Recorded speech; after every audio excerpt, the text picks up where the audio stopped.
Ladies and gentlemen, we're here on the Baseball Podcast, and we come to you today on a solemn occasion because one of our favorite international teams, the Auckland Tuatara, we're here for a post-mortem because the Auckland We are. Tuatara are officially no longer. And that's a real. Many would describe this. I don't say things that are vulgar like this, but many would describe it as a kick in the pants. And I'm sorry, but there's just no better way to describe it. We've been fans of the Tuatara for a while. They were probably the most fun team in the ABL, Dude, they were so much fun. and not anymore because they are now gone. And Yeah. we're here to talk about that a little bit. We're getting back into the international angle on baseball. We've been away from it a little bit.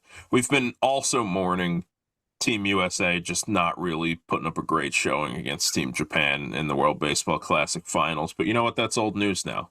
And You a know, further kick in the pants, our Phillies have been brutal. So just yeah. nothing's been going well with us And you in know what the baseball. common thread is between those last two is Trey Turner very obviously left it all on the field against Japan because he has not brought anything to the field lately. Yeah, it's been I walk awful. it. So we have it on the break room at work. We have on the Phillies versus the Mets, and I walk in and I watch one pitch. I walk in.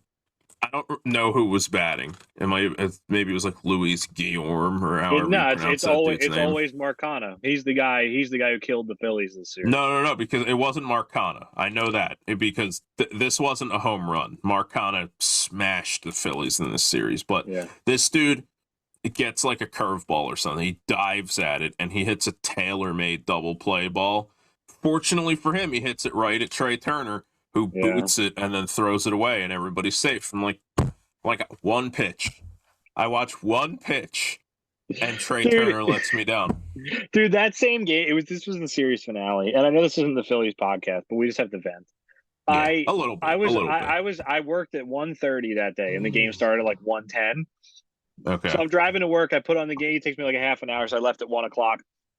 I'm driving out there. I have the game on. It's great. They go up 2-0 in the first, right? They Right. capitalized on some They bad fielding. scratched across those Yeah, runs too. they manufactured 2 runs in the Yeah. first off of Max Scherzer, and I went excellent. The Phillies have been bad lately. It looks like they're getting to Max Scherzer early. If they can salvage a win here, I'll be happy. I get to work. I start working maybe like half an hour into work. I check my phone. It's 4-2 Mets, and that score held. And I was like, Yep. what happened? Like, what happened? And it was just the bats are silent. That's what the Phillies are right now.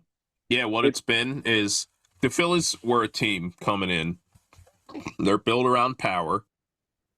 And I don't want to say that's it, but it kind of feels that way. right now Everybody it does. expected Castellanos to bounce back and hit And he for more has. power, which, to be fair, that did happen. Schwarber was supposed to do more than just hit a solo home run every time the score's 10-1. Trey Turner, I mean, especially after the World Baseball Classic, it looked like he was getting ready to have a career year.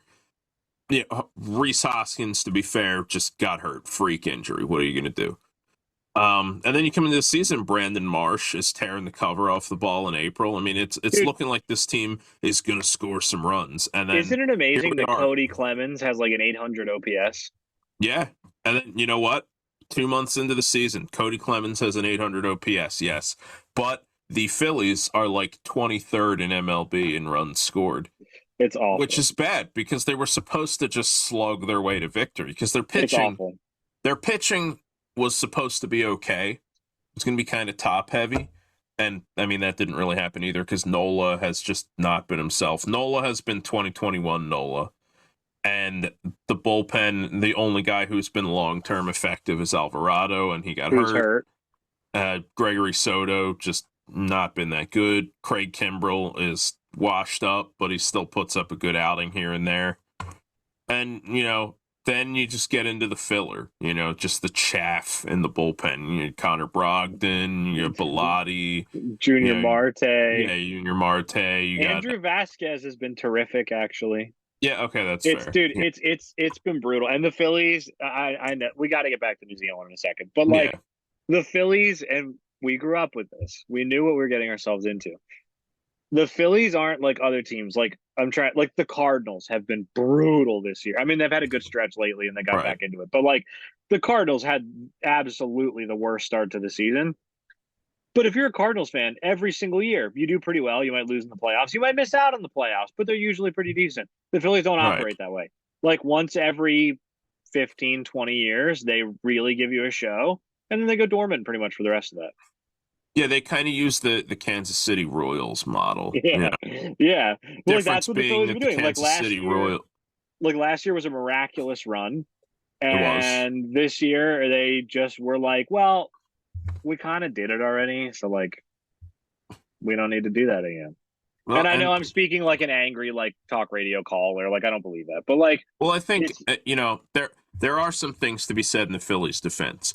Harper is not 100%. He's still playing well, but he's he's clearly not not quite Harper. 100%. Yeah. They don't have Yeah, Hoskins. no Hoskins. Nola clearly is still fatigued from last year. Wheeler probably has a little bit of that too. Alvarado went down. Like yeah, they've had a lot of Right. issues. But the problem is because if you're watching the Phillies and you're going, hey, they're losing games 7-6. The bullpen let them down a little bit, right? They didn't get quite enough slugging because because Hoskins hurt. That'd be one thing. But it's like, dude, just grounder after grounder going through Trey Turner's legs and like Yeah. strikeout after strikeout with like a man on second base. And it's like, I understand baseball is difficult.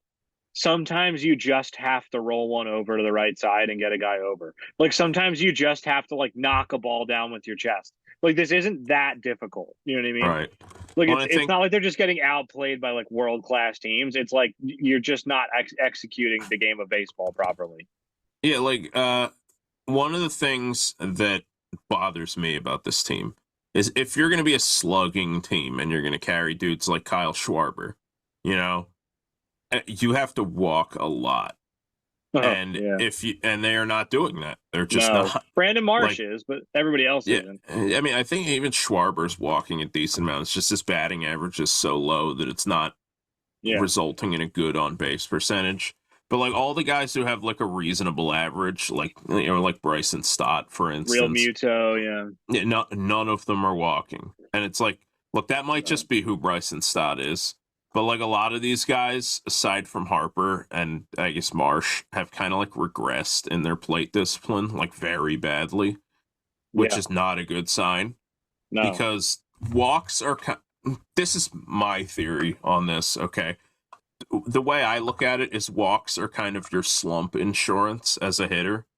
Because hitters who do not walk, when they're not hitting the ball, they are just not doing anything. Just absolute jack at the plate. If you are a hitter who walks a lot, like somebody like Reese Hoskins would have some brutal cold streaks. Okay. Oh, Pat Burrow, yeah. famous squashed beef here on the podcast, friend of the podcast. Mm. Another guy who would have some ruthless cold streaks. But because Pat Burrow walked a lot, he's not just a complete zero during these cold streaks. Like if somebody like Stott, who doesn't walk a lot, has a stretch where he bats like 100, you're just not getting anything out of him at Yeah, he's just all. unplayable. Yeah. Whereas somebody like Harper's the best example of this right now. Harper is not 100%, and he's not driving the ball as well as he obviously can. But because he's patient and he walks a lot, he's still got, what, a 404 on base percentage? Yeah, he's been very good. I don't know what it is Yeah, off the top of my head. you can't complain about that. You could be like, I would love to see Harper drive the ball more, but at the end of the day, he's not the problem. Yeah. Yeah. So, It's I don't look, we got really far afield. This episode's about New Zealand, but like I'm sorry. It's just the Phillies. Like that's just yeah. anyway. And Anyway, we were here around this time last year calling for Joe Girardi's head, and I will insist, rightly so. yeah. I'm not No ready one's to call debating for that. Thompson's head yet because I don't think that he's made as many just absolutely baffling decisions. But Yeah, that's the difference. Like, because a lot of people are like, "You got to shake things up. You got to get rid of the man." And it's like, okay, like that's stupid. I think the difference yeah, was like I would watch games and go, Joe Girardi put that guy in. Joe Girardi took that guy out, and that's why they lost the game. Rob Thompson, right, he's had a few of those where it's like you got to stop playing Josh Harrison. You know what I mean? yeah, Like you got to pinch hit for this guy here, but like Yeah, for and the most stop pinch part. hitting right-handed scrubs for Brandon Marsh. Yeah, exactly. But Yeah, I'm not in love with Rob Thompson this year. Like he's made some bad decisions, but like I don't think he's the reason the Phillies are sucking right now. Like Joe Girardi no, was losing the Phillies games like consistently. right. Um, But off to New Zealand. Okay, yeah, back let's to get New back to Zealand. that. So the Tom, Tuatara, for those of you who don't know, the Tuatara were an ABL team that I believe their first season was what, 2017? so I think so the ABL started again in 2010. It was around in the 90s and it was really big, and then it folded for one reason or another. I don't know. I wasn't around for it. I think it was finances. Finances. I don't know why I said it like No, Abrahamsy. you know what it Yeah, was? It was this. it it It was was. that. But so Yeah. anyway, so that league was good, and they had some like solid MLB players come over and play, and then that league folded, and then in 2010 MLB started it up again, and they donated a bunch of money, and it was cool, and it was at first like started basically to try and grow the game of baseball in Australia, and it was six teams around different parts of Australia, and they would all play. Hmm. And then I think in 2017 or 2018, so like they do the basketball thing where like we have like the 2023 MLB season. This year they're playing the 2023/24 MLB season or ABL season because it Right. bleeds over. So Yeah, I it's like forget the if it's 20. NFL. Yeah, I forget if it's 2017 or 2018 that it started, but it's one of those years that they expanded. And so they added a team in Geelong, which is in Victoria, and that's basically a KBO farm team where they send their young Korean guys to play. And that's cool, but that's its own thing. Mm. But then they started a team in Auckland, which is in New Zealand, to play in the ABL. And basically the thinking was Australia and New Zealand are like kindred nations. Basically, they have very good relations. They have a lot of crossover between citizens, that kind of thing. And as far as I know, it's very easy to travel across the ditch. Sorry, Mm. the Tasman. To Oh, yeah, I sorry. don't know what I was thinking. Sorry, hold on. Yeah, There you go. but so as far as I can understand, like the travel's very easy. So they said, okay, no problem, it'll be great. And so we'll get into this. Our guest today is David Long, who is a sports reporter for stuff.co.nz. I made the mistake of NZ. saying NZ, yes. NZ. I made Yeah. the mistake of saying stuff.com, but it's different in New Zealand, which I failed to recognize. Right. But Right. David covered the Tuatara, I think, in their entirety. He was basically, like Tom mentions, like their beat reporter, and he has the inside scoop. And so basically, we're going to get into it with David, but just to give the broad strokes, the Tuatara started out. They were building, so the first year, they did okay. They started kind of got some crowds out. The second year kind of exploded, and they did really, really well. They got out thousands of people to most games, and they had a lot of connections with MLB teams. They had a lot of decent prospects come out and play. They had some MLB guys like Josh Colementer come play. They had a Mm. lot of MLB guys on their coaching staff, and they were making serious, serious inroads. Yeah, they And were then in talks with Manny Ramirez to play they for them. were. They were in talks with Manny Ramirez. I know that Felix Hernandez's name was bandied about. I don't know how serious that was, but I know his name was bandied about. Um, but so they were making really, really good progress. And then the pandemic happened. That ruined a lot of things in the ABL, but it particularly ruined New Zealand because it made it more difficult to travel from country to country and stuff like that. And so Hmm. the Tuatara had to pull out, and the ABL played a 6-team season instead of an 8-team season. And then the next year, the whole league was canceled. And then this past year, the Tuatara did play, but as David's going to explain, they couldn't make it work with the finances. They had a lot of rainouts, which canceled out a lot of their. They got rid of a lot of the money that they thought they were going to be making, Hmm. and basically, like David ends up explaining, the margins were too tight, and it just didn't work out, and just the money wasn't there. So it's yeah, it's a shame because it's not one of those things where it's, hey, they tried baseball, people didn't like it. It sounds like baseball really was making headway. And unfortunately, the demise of the Tuatara seems to be a major setback. But we're going to get David's input into all of that, and he's going to tell us about what the future might look like for baseball in New Zealand if another franchise could pop up, things like that. And David's a really cool guy. He was really nice. I just emailed him out of nowhere and said, "Do you want to come on our show?" He said yes. So thank you again to David Long for coming on. Go check out his writing at stuff.co.nz. And you can follow Yep. him on Twitter. Yeah, you can follow him on Twitter at David Long FFX, or is it FXX? It's one of those two. I'm sorry. But so But go you give know Dave. what? He'll I'll let us know. He'll let you guys know. yeah, I'll link it in the description. So There go you give go. David a follow. Check out his articles. It's great. He covers all sports. Baseball's just the one we want to talk to him about. So go check out David's stuff. So David, thank you for coming on the show, and let's talk about baseball in New Zealand. Welcome back to the Baseball Podcast. We're here with David Long. David, correct me if I'm wrong. You are the senior sports reporter for Stuff.com, right? Stuff.co.nz it is. I apologize. I don't know what I was thinking. There you go. Listen, we're So, American. You know, we're yeah, we're very ethnocentric here when it comes yeah, to our URLs. yeah. I'm not used to the little NZ afterwards. So, so David, why don't you tell me a little bit about yourself? I understand you're English, but now you live in New Zealand. Yeah, that's right. Yeah, yeah. So yeah, I've been here since '98 in New Zealand, sports reporter for Stuff. Um, cover tennis and rugby league mainly, but also covered the Tuatara when they were going over here as well. So, Yeah. Yeah. So, how did you get involved doing that? Like, have you always been a baseball fan, or how did it take off? yeah, big baseball fan. Yeah, big Mets fan. I went to see the Mets and the Yankees many years ago when I trip to Ooh, New little York. Subway I just series. I say it's really quiet actually. I'm not sure why. I can't get much volume out of this. Oh, it's all Can you right. hear both of us, or is it one of us is Hang quiet? on a second. Okay, That's better now. Sorry. Yeah, yeah. there we Sorry. go. Yeah, sorry Cool. about that. No, you're all good. Yes. Sorry. I say yeah. Yeah, big Mets fan. And often when I come in for Wimbledon most years, and then on the way back, try and go somewhere to catch a few Mets games on the way home, and then head back to New Zealand. Really. So yeah. Okay. That's awesome. So, did you cover the Tuatara for their entire life? I guess it was about 2 or 3 years, right? Yeah, I did. Yeah, it was about I think sort of 2019 it started. There was, I mean, they only played for, well, they were in existence for 5 years, but they only played for 3 years. So the Mm-hmm. first year they sort of got a late call up by the Australian Baseball League to be in the league, and they scrambled around and had a sort of pop up stadium at a small park in West Auckland for that first year. And then the second year they moved into North Harbour Stadium, which is a big venue.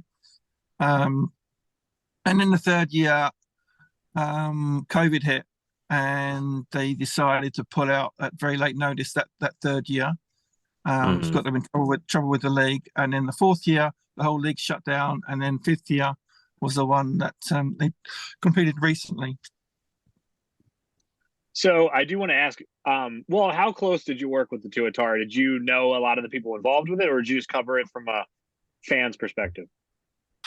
No, I covered it, as extensively, I guess, as I cover anything else in sport. I went to pretty much all of their home games, doing interviews, covering matches and, stories that are going around the team, just like any sort of beat reporter does, really.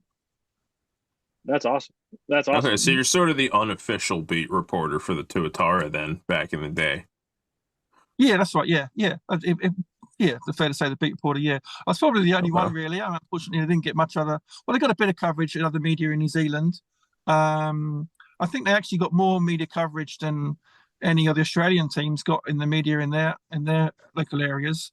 Which I think was one of the things that sort of impressed the Australian Baseball League about the team was that they were able to get on TV quite a bit. Not so much on other print media, but in terms of TV and radio, they did well for coverage, and that did help them out early on in terms of publicity and getting crowds along.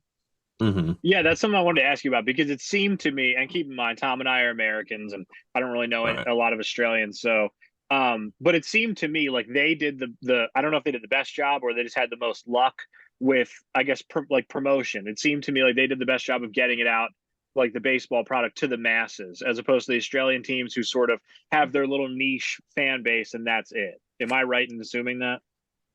Yeah, I think so. Yeah, I think the thing is in Australia, you're up against a lot more other sports. There's a lot more competition for space in terms of you got rugby league, soccer, Australian rules football, rugby union. So it's a lot more limited in terms of how much coverage a small sport like baseball can get in Australia. Whereas in New Zealand, we've got cricket and rugby league, but I guess there was more opportunities to get media coverage in New Zealand than there was in Australia. Okay. So Is one there other thing. Oh, go ahead, Tom. So I was going to ask, is there crossover between cricket fans and baseball fans in New Zealand? Like for you, for instance, do you also like cricket, or is it more of is it a little bit more of a rivalry there? No, I don't think there's any rivalry between cricket and baseball. I think people who I think people appreciate both sports. You know, there's different enough to you know that you can enjoy one. The interesting thing in New Zealand though is there's a huge rivalry between baseball and softball, Really? which Oh, it doesn't exist anywhere in the world. Yeah, a massive rivalry. They absolutely hate each other, and you know there was talk of when they were having tryouts at the beginning when they started to Tuatara to see if you know any locals were good enough, and pretty much the softball New Zealand said any softball players who plays for the Tuatara will be banned for life. You know, it's whoa, Why? Why is there such an whoa! issue? yeah, softball is a sport that's taken off, and I think with the Black Sox, they've been world champions a couple of times, and it's quite a big sport with Maori people in New Zealand, and also you know I guess other sort of Pacific Islanders as well. It's quite a big and more of established sport in New Zealand.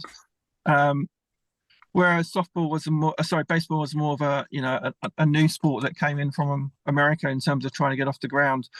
So, and I think the softball community were very worried about um, baseball coming in and taking all the best players and stuff like that. So they were Right. very much against Okay. it. And it's not. I don't think anywhere else in the world where there is a rivalry between the two, softball and baseball. You know, I think they're one organisation internationally, but No. down here Yeah, it's massive. it's like, I mean, at least here, like I play both sports, and you know here, like softball is very firmly just like the junior version of baseball. Like Mm. women's softball, I mean, it's different. You know, is this like men's softball? Yeah, yeah. Okay. Yeah, I mean it's, you know, softball is for people who don't play baseball or don't play baseball anymore because, you know, they're maybe a little older or whatever. So yeah, I mean there's not really a rivalry there. It is very weird to hear that softball was so, you know, like softball was sitting there and baseball starts up and starts taking their players and softball's like, How much more betrayal can I take? you know, that I did not expect that at all. So I do want Yeah, to ask. Oh, sorry. Go ahead. so go. Yeah, so that's a very interesting dynamic that we have down here with that. Yeah. Yeah, Yeah. that's so weird. I had no idea. So one thing I wanted to ask, because we're talking about a lot of the good parts of the Tuatara, and I loved the Tuatara. I really liked We watching them. both did. Even just like I Mhm. thought they had the best like merchandise in the league. I thought they had the best logo, the best color scheme. I thought they had a lot of things going for them. And one of the things that I noticed, and I don't know if you'll have any insight into this, we had Dan Vaughn on the show who worked for the Perth Heat, and I was talking to him about it. The Australian Baseball League a lot of times gets sort of fringe major league players, some minor league guys, that kind of thing. The Tuatara had early like negotiations with Manny Ramirez. They had guys like Danny Valencia and Eric Young Jr., like established big leaguers who agreed to come play. And then obviously the coronavirus ruined that. But it seemed to me, from somebody looking from the outside looking in, it seemed to me like the Tuatara had like serious inroads with major league organizations that other teams didn't. Is that true? I think so. Yeah. I think manager Steve Mintz seems to know quite a few people over there, and I guess I'm not sure how the other connections they had. I think there's some American investors involved in it as well, in the team, and I think they maybe had connections. But it was certainly, I mean, none of them. They never ended up getting one of them big names. Yeah. But you know, there's always plenty of talk that they were trying to get one of those superstars from it. I think with Manny Ramirez, I think at the end of they were very close to getting him, but I think Sydney just offered way more money in the end, and anyway, it didn't turn out well for them anyway because I don't think he actually played a game. Yeah, he But did. Right. yeah. Yeah. So we're talking about a lot of the good parts of the Tuatara, and I loved the Tuatara, but Mm-hmm. I do want your insight because you wrote a series of great articles about the Tuatara and I guess would you call it their demise, their downfall. Can you explain, I guess, just sort of a little quickly what happened? Yeah, I would. It's, I guess, oh, I saw it a sort of story really. I mean, I guess the foundation of Tuatara was some people here who are mad about baseball and thought it would be great to have a team, and the best way to make baseball take off in this country was to have a professional team playing in the Australian Baseball League. So, um, they got involved, and Baseball New Zealand came on board as well to help finance it. And I guess I'm just sidetrack a minute. One of the interesting things about Baseball New Zealand is about sports in New Zealand is that when you bet on a sport in New Zealand, you place a bet, a portion of that money goes to the sporting organisation. Huh, so if really? you ever bet on a rugby game, some of that money goes to Rugby New Zealand. And so if you bet on a baseball game, some of that money goes to Baseball New Zealand. And so it's just quite weird, because you have sports which are like big in America, like NFL and baseball, which are tiny here, but they actually get a lot of income from that betting. So which helps something like Baseball New Zealand, be financially in a good position. So anyway, they got involved in it as well. And it always seemed to me, looking at it over the years, that the financial model, I was trying to see how it stacked up, because there was a lot of money going into it. And the crowds were good, but they were playing in a big stadium, and they were having quite a lot of overheads and having to bring players in from overseas, from Asia and from the States, and put them up for the 3 months of the season. And it was always a bit tight. And after their second year, I mean, the first year was a bit of a write-off, really, because it was a pop-up stadium and they had a lot of expenses. But the second year, when they moved into North Harbour Stadium, they started off the season getting about 200, 250 people to each game. And by the end of the season, they were getting about 4,500 come along to games. Whoa. So it really took off. And it looked like, baseball had arrived in New Zealand, that the sport, it definitely got a foothold. But then we went 2 years with nothing. And all that good work and all the fan base momentum completely disappeared. And so pretty much they were starting from scratch. And then we had an absolutely terrible summer here in Auckland this year, and they had he played 20 games in a season, and they had 7 games cancelled because of rain. And that pretty much sunk them, really. I think they were sort of expecting they can live with a loss, what I've been told, of about $200,000 a year. They can sort of carry on with that, but the debts sort of blew out, and some of the people they owed money to lost patience and decided that they were gonna take them to court, really, and that sort of brought down the end of the Tuatara.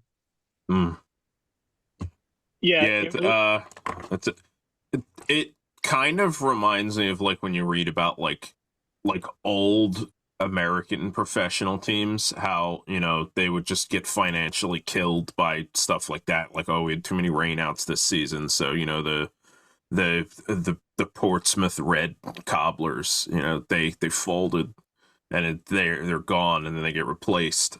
Is there any hope for baseball in New Zealand going forward? Is there any opportunity to put a new franchise there, or is it not looking good? Yeah, well, I've heard talk about some people with some connections in the States who are keen on trying to get it up and running again. Whether that will be next year, I don't know. That might be a bit too early. I think there's a bit too many people burnt by what happened for them to want to, for the ABL, to sort of want to sort of take a team back so soon. But in a couple of years' time, maybe it's possible that it can come back, because they showed that if the weather's not too bad and you get a good product, that there is the interest for a professional baseball team in New Zealand. If you can get 4,500 people along to watch a game, that's pretty good in terms of New Zealand. In a country where to a decent big rugby game, you'll get 20,000 people along to that. So if you're getting a quarter of that for a sport, so starting out, that's a good place to start from. Well, right. Good place to be.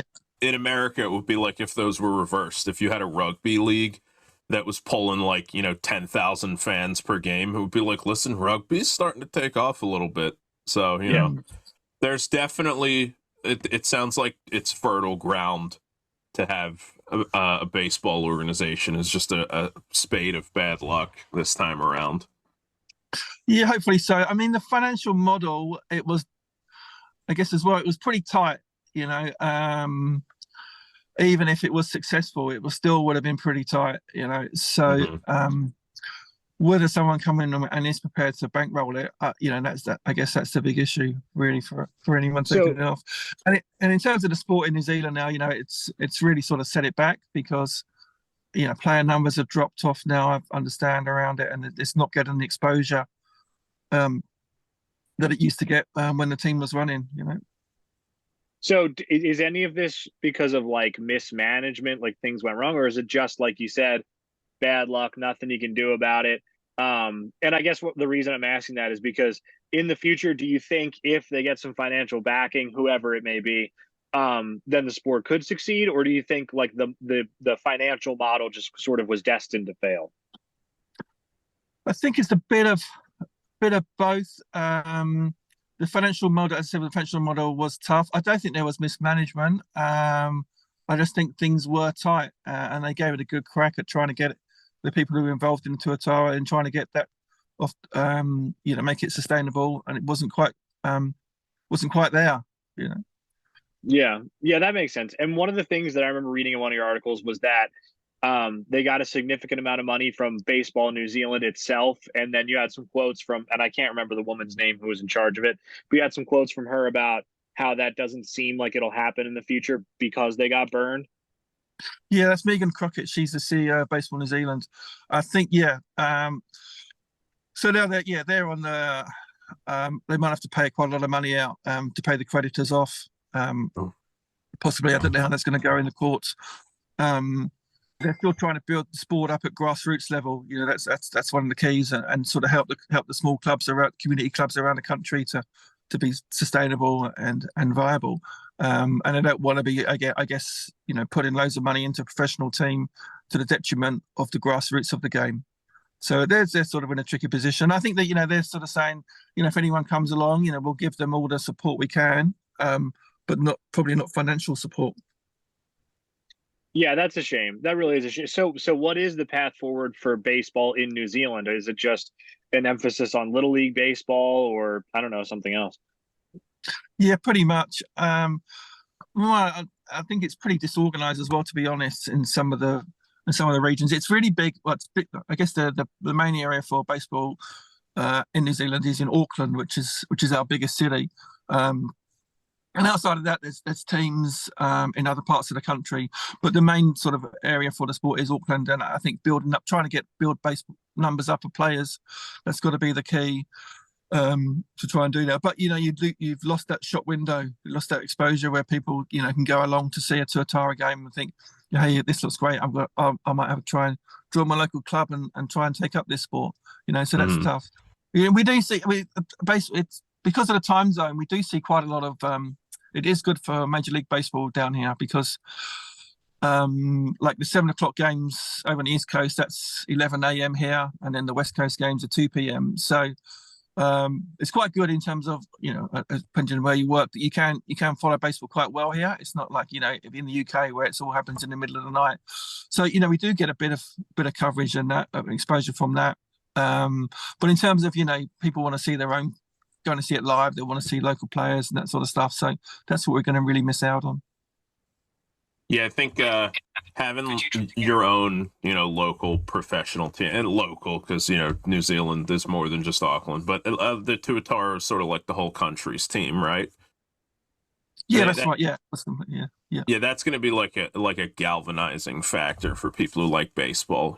That's who they want to root for, and it could be, I mean, you obviously found an MLB team you like, but I think sometimes it's hard to watch something that you don't have any connection to other than, I just like baseball. So, having the Tuatara there was probably a driving factor in a lot of New Zealanders becoming baseball fans. So I think it's definitely something that, as baseball fans ourselves, I think we all want to see. It may not be the Tuatara, but we do want to see them, New Zealand take another shot at it.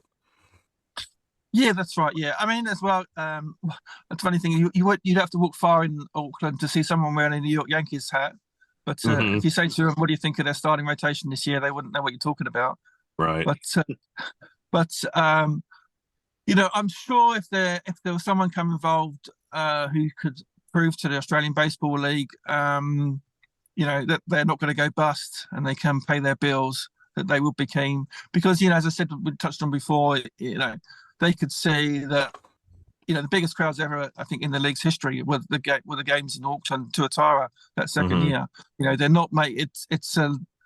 They're having success in terms of getting players into the MLB now, but in terms of the growing the sport there, it's a league that's still struggling a lot. It's as far as I understand, they're struggling to try and make ends meet themselves. It was a few years ago, I think a few years ago, that the league was sort of partly funded by MLB, but that stopped, and now they're on their own. So it is tough as well. I understand for the clubs in Australia, and even places like Sydney, they're struggling. Yeah, So, we talked about that on the podcast a little bit. I think, was that with Dan? We talked about how the MLB just kind of randomly cut off funding to ABL. yeah, I think they kind of just cut the cord on and made it like a franchise. Like now people, own the teams individually and try and finance it. But speaking of the ABL, I do want to ask, do you know now what happens to the Kiwi players? Because I know that there's like a point system for having foreign imports and stuff like that. And the Tuatara was just where the New Zealand born players would go. So what happens now? Are they like mercenaries and go to whatever team they want? Or is there going to be an ABL team that'll get a lot of the Kiwi guys? Yeah, I think they'll probably go wherever they can, really. I mean, in the third year of the Tuatara, that when they pulled out the league at late notice, a lot of their players managed to get deals sort of spread around the other Australian teams. So I guess they'll look to do similar as well. Yeah. Okay. Do they get counted as domestic players in ABL, or are they still considered foreign? They don't count it. They don't count against the imports. Okay. Yeah, they were before. Hopefully that will still stay the same. They might sort of say that there's not a New Zealand team in the league anymore, so you can't be counted as a local player. But I wouldn't have thought they would have done that. Yeah, I think I might be making this up, but I think the Czech Republic and Slovakia have the same kind of deal for Extraliga. I think that Slovak players are basically just treated as Czech players. Oh, really? Yeah, I mean that's the smart thing to do, because you're trying to grow baseball in both spots, really. I do want to ask you one more question. I know you don't have a ton of time, David, so we can wrap it up. But I do want to ask you one more question about New Zealand, the New Zealand national team. I feel like the Tuatara greatly helped out the national team, because I think Steve Mintz took over as the national team manager, and a lot of the national team players were getting reps with the Tuatara. And then I also noticed that some of the MLB guys who came over and played over in New Zealand, I think Josh Colmentor comes to mind, and I think DJ Carrasco were MLB guys, and they agreed to coach for the New Zealand national team. So is that, like, you think something that's going to dry up for them? Like, I feel like that would have been a really big boon in international competition. Yeah, I think that's one of the other issues around is that the Diamond Blacks, as they're called, unfortunately the New Zealand softball team took the name the Black Sox, so that which was probably the better of the two names that you could have. Yeah, they don't hardly ever play, the New Zealand team. They played in the World Baseball Classic qualifiers in Panama last year and did pretty miserably. And then the time before they played before that was 2017. And there's no sort of nothing scheduled either in the pipeline really for them. I think that's it's from speaking to Megan Crockett, the CEO of Baseball New Zealand, they want to try and get them up and running again and playing more games. I'm not sure what there is to play, because we don't see. You probably, I guess, more about it, but what sort of international baseball competitions there are around the world for national sides, but it doesn't seem to be any that the Diamond Blacks have been involved in. Yeah, that's a shame, because you need to get these guys reps if you want them to, play at a high level on the world stage. And yeah, like you said, they kind of got their doors blown off in the qualifiers. They weren't the worst team there, but they didn't do particularly well. Why don't they play any like friendlies against Australia or something? It can't be that expensive to go. I don't know. Is it? I don't know. Well, I guess one of the issues is that a lot of New Zealand players, if they were good, they'd be some of them be obviously professionals, but a lot of them would be at colleges on scholarships, and that sort of time when you'd look to do it in sort of January, February, that will be at college in the States, just trying to get them players over. Our summer months are, December, January, February, whereas I guess it's sort of June and July, the sort of southern months for other parts of the world. And I'm not sure, to be honest, either whether Baseball Australia would be keen on doing a series, because they'd expect to win it pretty easily against New Zealand, and wouldn't be much of a competition for it. There was talk of having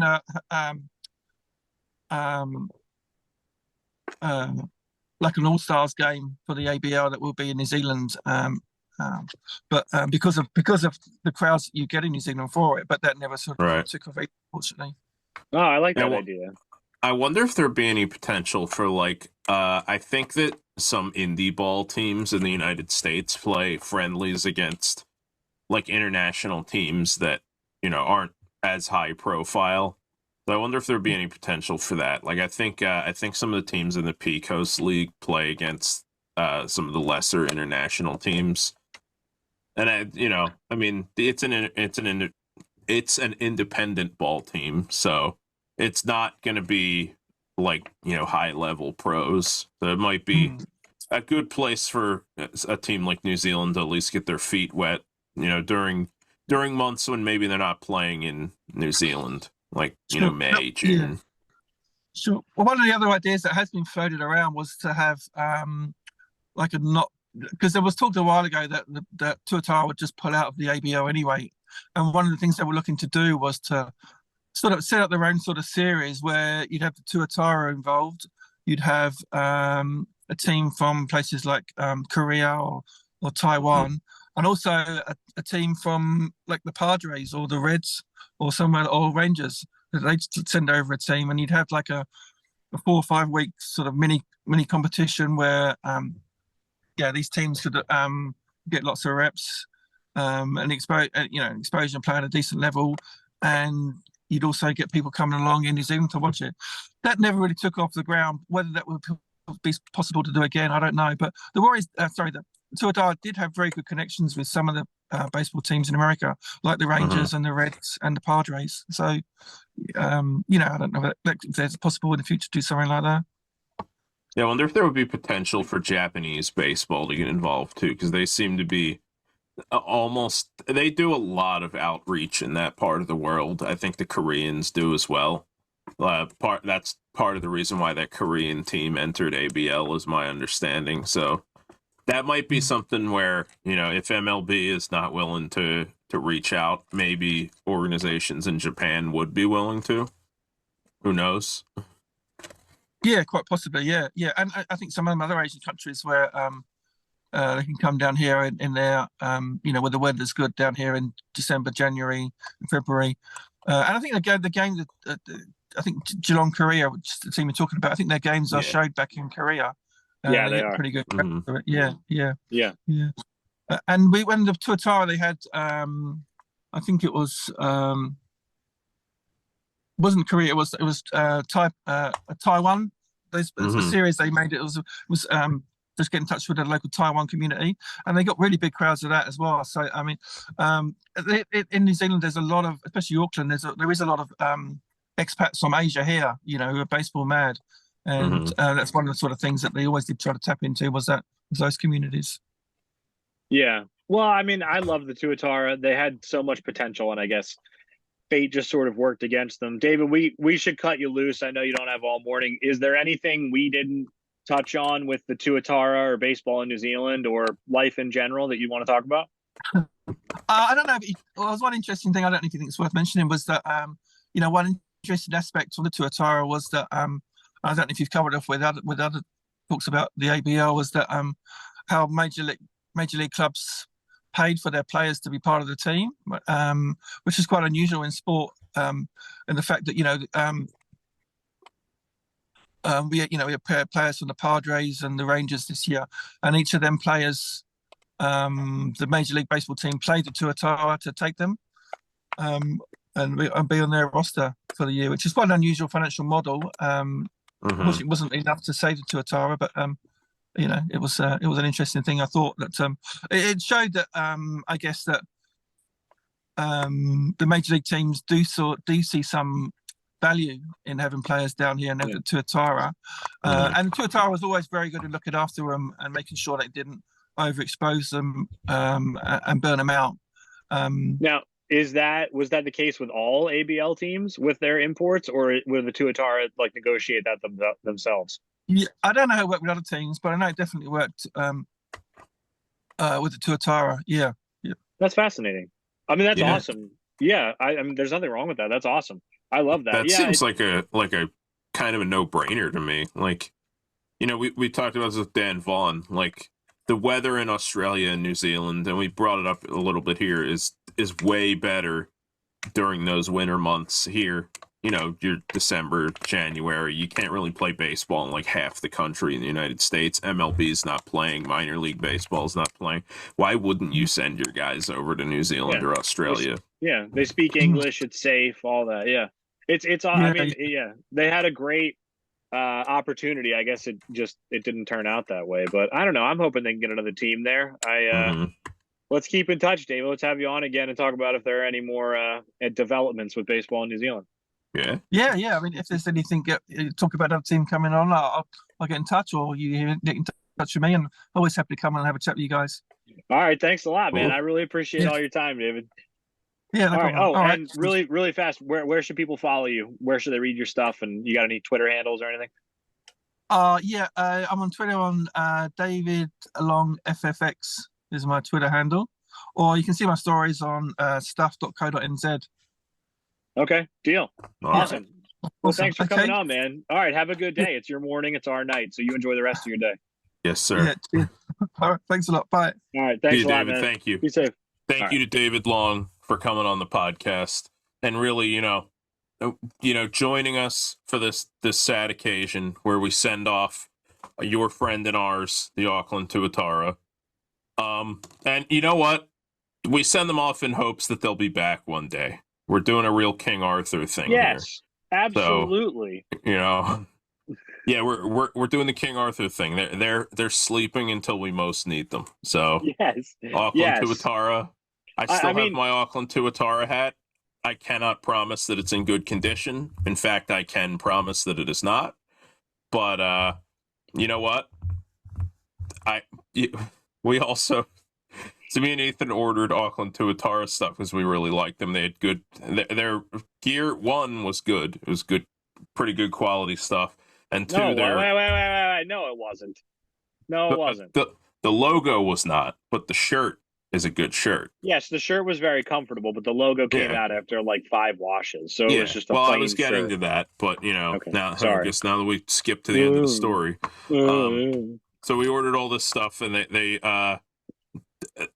their customer service was a little bit weird, but it turned out okay because I ordered one hat, and then they just sent me a different one, and we're like, "Oh, we didn't have it in that size, so we just sent you this one." And it just so happened that I liked that hat too, so I was okay with it. So no harm done. Yes, the shirts, they were like iron-on logos, so the shirt was good. The logo peeled off immediately. Still have the shirt. You can still see the outline of the Tuatara thing. Yes. But the thing that I think really fast, the thing that I think is hilarious about what you were just saying with the hat is it's not like you're like went to the store and they're like, oh, I'm cooking. They don't have butter, so I'll use margarine. Like, it's like, one, it's a different hat. The person might not want that. And also you're shipping it around, like basically across the globe. So, like, why wouldn't you just send an email and go, hey there, Mr. Quirk, we're out of this hat. Do you want this one instead? And save yourself the time if Tom goes, no, I don't want it. My guess is that because this was right in the teeth of COVID, I'm betting they were like, okay, listen, we don't want to lose this sale. Just fire it off and just hope for the best. And it worked. What's he going to do? Ship it back? He's going to spend another $50 to ship it back? I don't think so. I was happy to pay. Well, first of all, I think I bought a shirt and there was like you remember those like Live Strong bracelets? It was like that of like Tuatara stuff. And so they sent us masks too. Yeah, and the masks. That was what I wore through the pandemic. So I ordered those. So it was like I think I ended up paying like 70. So the stuff from the cost of my stuff came to like $75. And I was like, oh, that's kind of steep, but like shipping and stuff, like whatever. But then it was New Zealand dollars or whatever their currency is called. I think it's just New Zealand Yeah, I think dollars. it's just called. I think it's NZD, brother. Yeah. So it really was like $50, which was not that Right. bad. And so it was like $50. You get a mask, you get some bracelets and stuff, and then you get this shirt that was cool. Plus all the shipping and everything. So it wasn't that expensive. And the way I viewed it was like, I'm not just, and this is going to sound so lame, but like, I'm not just buying a shirt. Like when you go and you buy a Phillies shirt, you're just buying a shirt. Like who cares? I mean, the Phillies don't need your money. But when you're buying this, it's like you are like directly trying to support the Auckland Tuatara, which I was more than happy to do. You know what you did?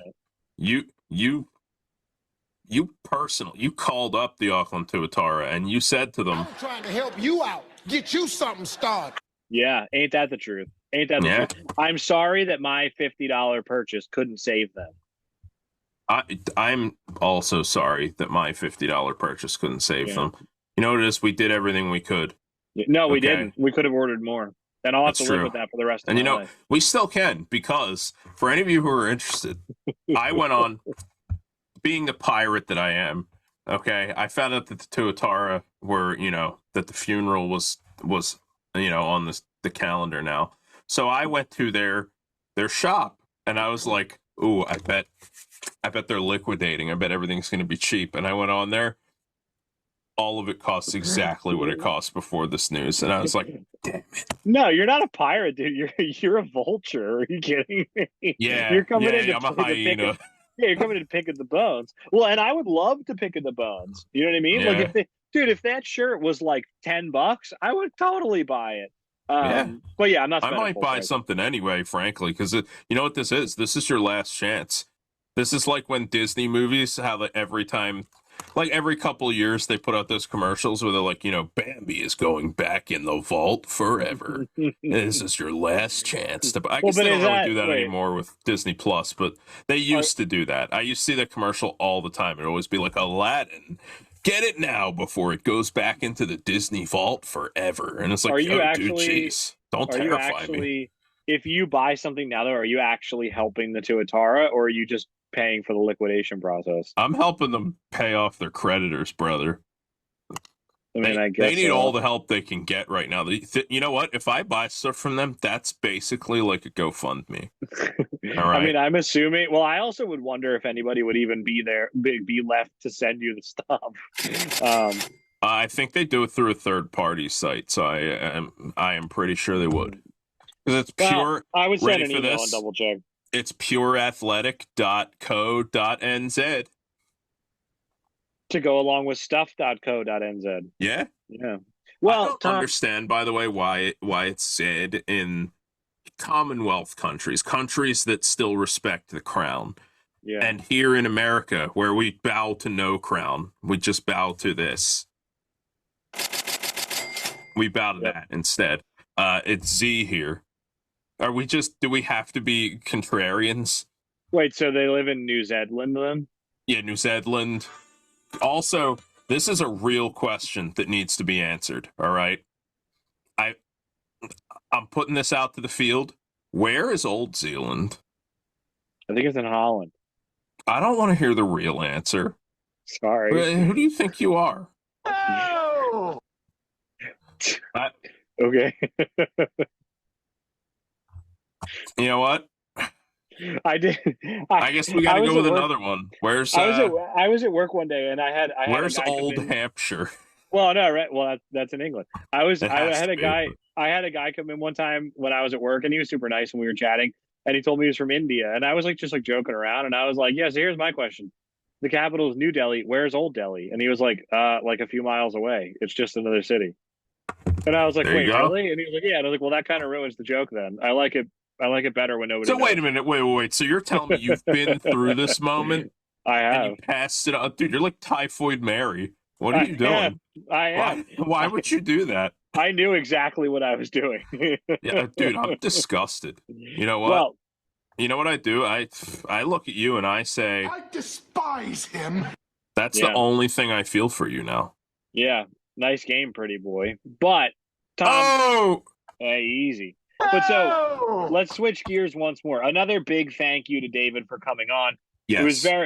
It was very insightful. Let's have David on again at some point to just talk about the state of the game in New Zealand and what, if there's any traction towards it happening, happening again. I mean, but I do want to say we have 2 upcoming shows that I'm excited about, Tom.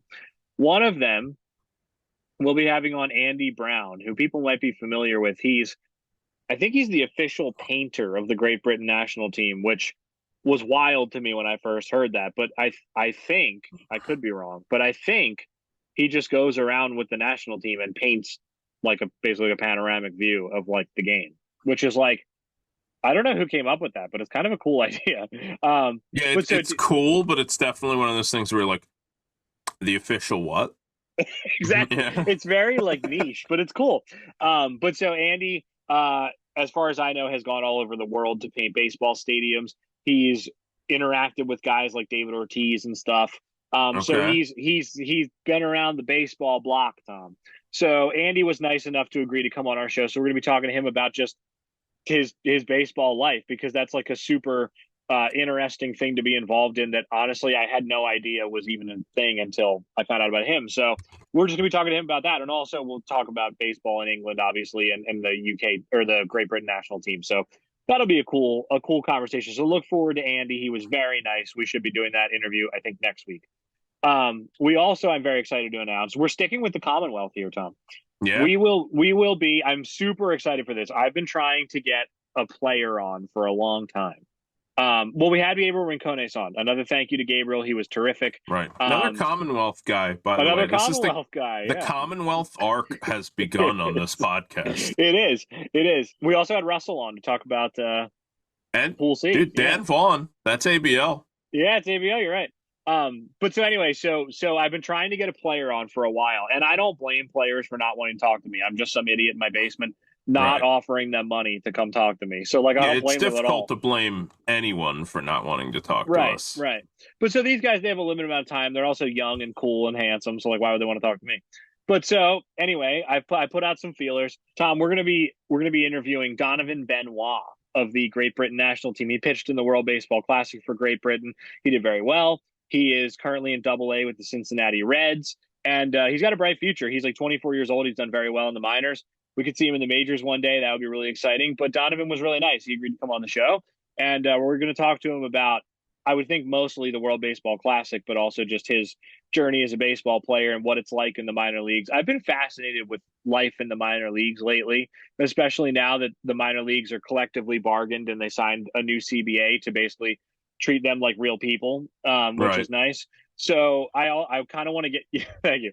So I kind of want to get, for those listening, Tom just made the Union Jack his background. But yeah, because this is now a British Commonwealth podcast. Yeah, exactly. But so we're going to talk to Donovan about the Great Britain national team, his experience in the WBC. I want to dive a little bit into just like the life of a minor leaguer and what that's like. If he has time, if not, I understand. But anyway, the reason I bring all this up is so that you can make sure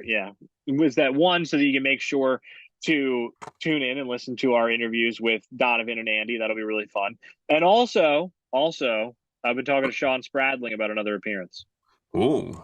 I want people to know. You know what we say to that? Not that there's anything wrong with that. Yeah.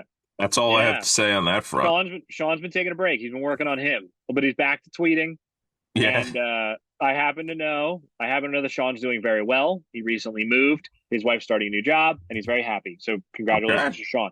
But we will be having Sean on again in some point in the future to do a wrap up. Well, maybe not a wrap up, but to do some analysis of the World Baseball Classic as a whole and get his insight as the Cinderella story of the World Baseball Classic, really, because he started from nothing and became the news guy. So anyway, we'll be having Sean on. I forgot about that. Yeah. But so we're excited for that. That reminded me. No. When you said that he was working on him, that reminded me of the now famous moment. Go ahead. Where it helped me fill in the details on this, because I believe you had gotten fired. Yeah, no, I don't know if. Yeah, I was out of work for one reason or another, because I did. Have I told the story of me getting fired on the podcast? No, let's save that for another time. Yeah, we'll tease it. Me getting fired is a different story that we will tell on the podcast, because the way that I got fired is one of the greatest all-time Tom Quirk stories. But I was out of work, and I think we were talking about, like, what You were what like, you're gonna do. yeah, what are you gonna do? Because And keep in mind, you're like 27. Like you're not like a kid. It's like I was like 24. still. But yeah, so I believe Ethan asked me what I was gonna do, and I said, you know what I'm doing? I'm working on me right now. Which is like the douchiest answer of all. It really was. And that's not as good as the story of me getting fired from no. my other job that I lost. But, you know, again, we'll tell that on a different Yeah. podcast. And just to be clear, I have already told my current boss this story, so there is no tension there. He thought it was funny, so Yeah. Well, so anyway, so Sean's been working on him. We got far afield. Sean Yes, will we be did. coming on at some point. Andy Brown, the painter, will be coming on. That'll be super fun. Donovan Benoit, Team Great Britain player, will also be coming on. So look forward to those. yeah. And if you would like to join in, if you want to say come on and play a game like Elmer Descends or Melvin Mora, if you want to come on and talk about something in baseball in general, if you want to give us some questions to ask these fellows who are giving us their time, feel free to email us, Tom. Where? Ooh. At the baseball pod 2 at gmail.com. I blew it at the baseball pod. It's the baseball podcast 2 on Twitter, right? It's the feel free to reach out. Our DMs are open at the baseball podcast 2 on Twitter. And our email, for those of you who got crossed up, is the baseball pod at gmail.com. Yeah. There's there'll be links in the description. Oh, wait a minute. I forgot really fast. Oh, yeah, I forgot it. I forgot really fast. I wanted to give a shout out to Dirty A, and I don't have time. I don't have time to get the whole story of Dirty A. Dirty A is this guy I went to high school with. He's hilarious. He's a huge character. Not a baseball fan, but we're buddies and we just sort of chat about stuff. Anyway, I know he's a big history guy, so I sent him our last episode about Memorial Day and all the players who have died while serving, because I thought he might be interested. The history podcast. So I said that to him, and he was like, "Wow, this is really cool. Thanks, man." And then he like tweeted it out and was like, "Hey, my friend has this baseball podcast. I'm not into baseball, but you should check out the podcast because it's really cool." And then he commented on the YouTube video. It was a great job, guys, and everything. So Dirty A. I guess I should. His name's Alan, but that's no fun. He's Dirty A, and he always will be. Dirty A, right? Thank you for the support, the show of support. Dirty A is a real one. So anyway, I just want to say thank you for that, Tom. I'm kicking myself because I thought of a beef I wanted to squash, and I cannot remember it. So next week or something. You know what? What are you gonna do? Yeah. You know? I don't know what I'm gonna do. Hey, listen, we always are willing to make time to squash the beef here on the podcast. I would call this a diplomacy podcast in addition to baseball, football, history. I mean, this is really becoming a Renaissance podcast at the end of the day. So a diplomacy podcast. Oh, can you imagine anything like more dry? Imagine like a lecture from Captain Picard. You know, we're having on Secretary of State Anthony Blinken. Like, all right, I'm good. Wait, pause. Someone's last name is Blinken? Yeah, that's Secretary of State right now, I think. Dude, I'm behind the time. I'm still thinking the Secretary of State's like Condoleezza Rice. Yeah, you're still thinking it's Hillary Rodham Clinton. Yeah. But yeah, listen. So wait, was it Rex Tillerson? Was he the Trump guy or was he the energy? I don't know. Trump went through a lot. I just really like the name Rex Tillerson. Yeah, that's a hell of a name. You know what, that name's got some meat on its bones. It does. That's got hair on its chest. But listen, so we've taken up enough of these people's time. You know, they sit here, they go, "Oh, I was here to talk about New Zealand. You guys talked about, Rex Tillerson, and that time Tom got, said he was working on him." So we're gonna, I think what we're gonna do is we're gonna ride off into the sunset. I wouldn't say go out, in a blaze of glory. It's more of I would argue that we always go out in a blaze of glory. No, I would argue that we go out in more of like a, I would say that it's more of a fizzle than anything else. I was literally about to say like a fizzle of gunpowder or something. But you know who does not go out in anything other than an absolute just Ride of the Valkyries tier blaze of glory? best friend of the podcast, part 2. Okay, because part 1 is obviously Sean. And he always will be. Our other best friend of the podcast is a little guy who will see you on the next one. And, you know, there is only one thing that we really know about this guy, and that is... His name is Dan Arlo! And, as always, he will see you on the next one.